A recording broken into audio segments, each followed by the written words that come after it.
Well, Karen, we have not met before, but I certainly feel like I know you from seeing your work, and now, having seen this film, I feel like I really know you. And they'll have to see the film to maybe get the full significance of that. But what a delightful film. Oh, great. I'm glad you like it. Yes, because I think there is always a market for a good love story. Now, this is, in so many ways, what I would call a classic love story. Do you see it that way?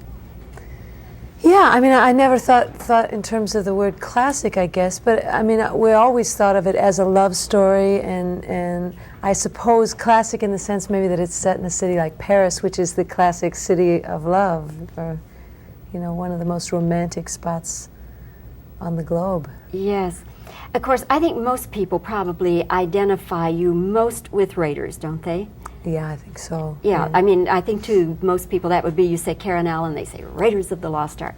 Now, you did that in 1981, and it came out in 1981, and I would imagine that after that, every producer would say, "Get me Karen Allen," because you were just so strong in that, and you had such a dynamic image. And in actual fact, did that happen? Did they come busting the door down? Well, there were a lot of offers. I got a lot of offers to do a lot of different kinds of films after Raiders, but for me it represented a completely different kind of opportunity. I thought the film was so successful, and it sort of opened up opportunity, and then for me it was deciding what I wanted to do with that opportunity.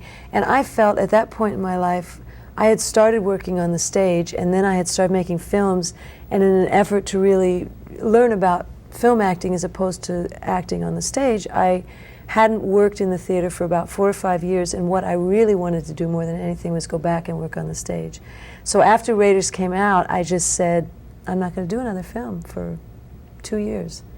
And I didn't. I went back and I did 4 plays over the next 2-year period of time, which was exactly what I wanted to do, and this was really, until September, was the first film that I had read. I mean, I would upon occasion read scripts, but it was the first thing I read that really sort of excited my imagination and made me think I was ready to start working in film again, and made me really want to start working in film again, because I read it and I just fell in love with the story and the character. And did you in fact turn down some roles? In other words, in that interim period, did you turn down and say, no, I've read it but I don't want to do it? Film scripts? Uh-huh. Yeah. What did you turn down? Oh, I can't say. It's terrible to say, you know. I mean, because in saying, then you're letting other actors know that they were somebody's second choice or third choice, and it's just something we don't do.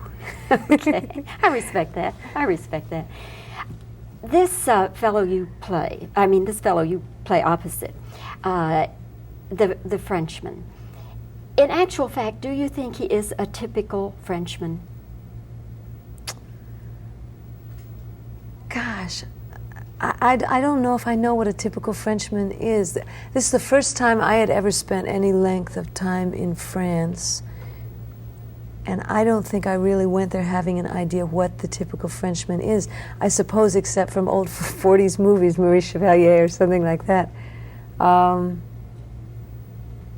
But do you think that they still think that way as far as family and then, extramarital affairs, mistresses, you think they still think that way? It seems to me that they do, and it seems to me also from talking to a lot of people that a lot of people immediately related to this story, and that it is a way of life there, much more so than in London or in New York, or a way of looking both at their marriages and at what makes a good marriage, and also love. The idea of love is not necessarily having to do with being monogamous, which is, I guess, I'm sure that it's not shared by everyone all over, but it seems to be in France, but it seems to be a theme of the Parisian people, at least.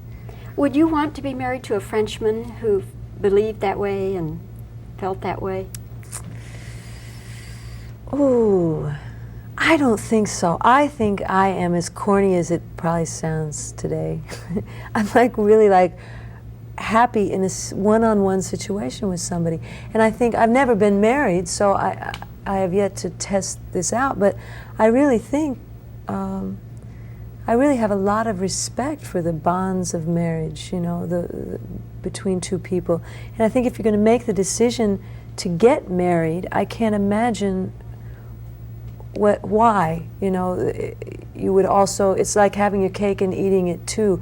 I mean, maybe for some people it works out, and maybe some people go into marriage with the idea that the marriage is limited. It is good in this way, but they still have things that they want to explore. But I think I would prefer to remain single and have good relationships with several people or something. I just, somehow marriage and that kind of attitude don't go together for me.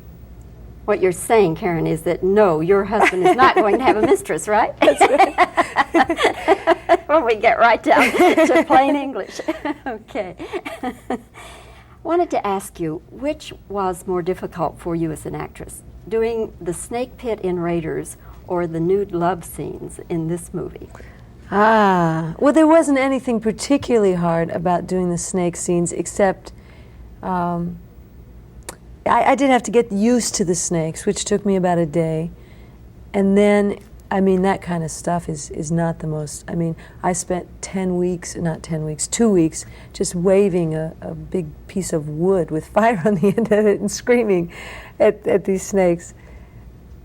But the love scenes were wonderful to do. I mean, the nature of them is wonderful because they're sort of, I think, unusual in the way that they're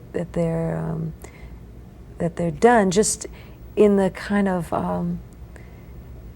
gentleness of the relationship between the two people, and in the fact that we kind of come upon them sort of talking as opposed to them really being love scenes. They're love scenes that come from the intimacy of what they're saying to each other and not saying, and when they get embarrassed or uncomfortable, as opposed to anything really sexual in nature. Was all of that scripted, or did you and Terry kind of ad-lib parts of it? It was all scripted, I think. I mean, there may be like little moments or something in it where you know, we added a word here and there, but I think it was all written down that way. Did you ever at any time during those nude love scenes think, my gosh, I wonder what Terry's wife is going to say when she sees this? No, I don't think so. I don't think you can let all those things creep into it. I mean, you're playing a character and you've agreed to do the film, and I think our job is to make it work and for us to appear on the screen as though we're completely relaxed and comfortable in the characters.